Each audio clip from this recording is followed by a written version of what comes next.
کون سی رات لیلۃ القدر ہے؟ شب قدر کی تلاش۔ شب قدر کو رمضان شریف کے آخری عشرہ میں تلاش کیا جائے، یعنی 20 تاریخ سے آخری تاریخ تک۔ ان تاریخوں میں زیادہ مشہور 27ویں شب ہے۔ امام مالک کے نزدیک کسی تاریخ کا تعین وثوق کے ساتھ نہیں کیا جا سکتا، آخری عشرہ کی سب راتیں برابر ہے۔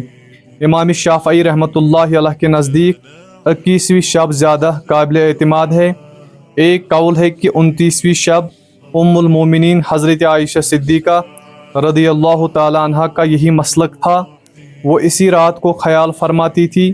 حضرت ابو مروہ 23ویں شب کے قائل تھے۔ حضرت ابو ذر اور حضرت حسن نے فرمایا کہ یہ 25ویں شب ہے۔ حضرت بلال رضی اللہ تعالیٰ عنہ نے نبی اکرم صلی اللہ علیہ وسلم سے روایت کی ہے کہ وہ 24ویں شب ہے۔ حضرت ابن عباس، حضرت ابی بن کعب نے فرمایا وہ 27ویں شب ہے۔ اس تعین پر ان کی دلیل یہ ہے کہ 27ویں شب زیادہ مؤکد ہے۔ مختصر یہ کہ اللہ ہی بہتر جانتا ہے کہ وہ کون سی شب ہے۔ امام حنبل رحمۃ اللہ علیہ نے بالائے اسناد حضرت ابن عمر رضی اللہ تعالیٰ عنہ سے روایت کی ہے کہ صحابہ کرام اپنے اپنے خواب آخری عشرے رمضان میں رسول خدا صلی اللہ علیہ وسلم سے بیان کیا کرتے تھے۔ اس پر حضور صلی اللہ علیہ وسلم نے فرمایا مجھے ایسا معلوم ہوتا ہے کہ تم لوگوں کے خواب 27ویں شب کے متعلق متواتر ہیں، اس لیے جو شخص شب قدر کی جستجو کرے وہ 27ویں رات کو کرے۔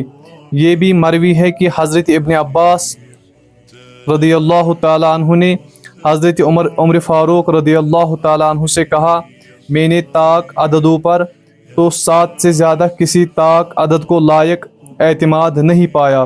پھر جب 7 کے عدد پر غور کیا تو آسمانوں کو بھی 7، زمین کو بھی 7، رات کو بھی 7، دریا بھی 7، صفا مروہ کے درمیان سعی بھی 7 بار ہے، خانہ کعبہ کا طواف بھی 7 بار ہے، رمی جمار بھی 7 ہے، انسان کی تخلیق بھی 7 اعزاز سے ہے، اس کے چہرے میں بھی 7 سوراخ ہے۔ قرآن مجید میں حامیم سے شروع ہونے والی صورتیں 7 ہیں۔ سورہ الحمدللہ کی آیات مبارکہ 7 ہے۔ قرآن پاک کی قراءتیں 7 ہیں، نیز منزلیں بھی 7 ہے۔ سجدہ بھی 7 اعضاء سے ہوتا ہے۔ جہنم کے دروازے 7 ہے، جہنم کے نام 7 ہے اور اس کے درجے بھی 7 ہے۔ اصحاب کہف 7 تھے۔ 7 دن کی مسلسل اور لگاتار آندھی سے قوم عاد ہلاک ہو گئی۔ حضرت یوسف علیہ السلام 7 سال جیل خانے میں رہے۔ بادشاہی مصر نے خواب میں جو گائے دیکھی تھی وہ 7 تھی۔ قحط کے بھی 7 سال تھے اور ارزانی کے بھی 7 سال۔ پنجگانہ نماز کے فرائض کی تعداد 17 ہیں۔ اللہ تعالیٰ کا ارشاد ہے بسم اللہ الرحمن الرحیم وَسَبْعَةٍ إِذَا رَجَعْتُمْ، جب حج سے فارغ ہو کر لوٹو تو 7 روزے رکھو۔ نسبی عورتیں بھی 7 ہی حرام ہیں اور سسرالی عورتیں بھی 7 حرام ہیں۔ کتا اگر کسی برتن میں منہ ڈال دے تو رسول خدا صلی اللہ علیہ وسلم کے ارشاد کے مطابق اس کو 7 بار پاک کرنے کا حکم ہے، جس میں پہلی بار مٹی سے مانجنا ہے۔ سورۃ القدر کے آغاز سے لفظ سلام تک حروف کی تعداد 17 ہے۔ حضرت ایوب علیہ السلام اپنی آزمائش میں 7 سال مبتلا رہے۔ حضرت ام المومنین رضی اللہ تعالیٰ عنہ نے فرمایا میں 7 سال کی تھی کہ رسول خدا صلی اللہ علیہ وسلم نے مجھ سے نکاح فرمایا۔ سردی کے آخری دن 7 ہیں، 3 دن شباب یعنی فاگن کے اور 4 دن آذر یعنی چیت کے۔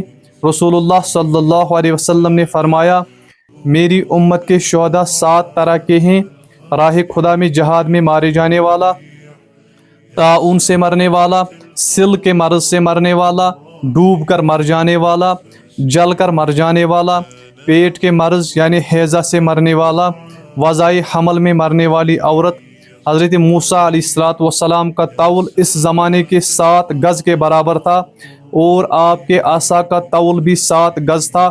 جب یہ ثابت ہو گیا کہ اکثر چیزیں 7 ہیں تو اللہ تعالیٰ نے سلام ہی حتی مطلع الفجر فرما کر بندوں کو آگاہ کر دیا کہ شب قدر 27ویں شب ہے، کہ اس میں 7 کا ہندسہ شامل ہے۔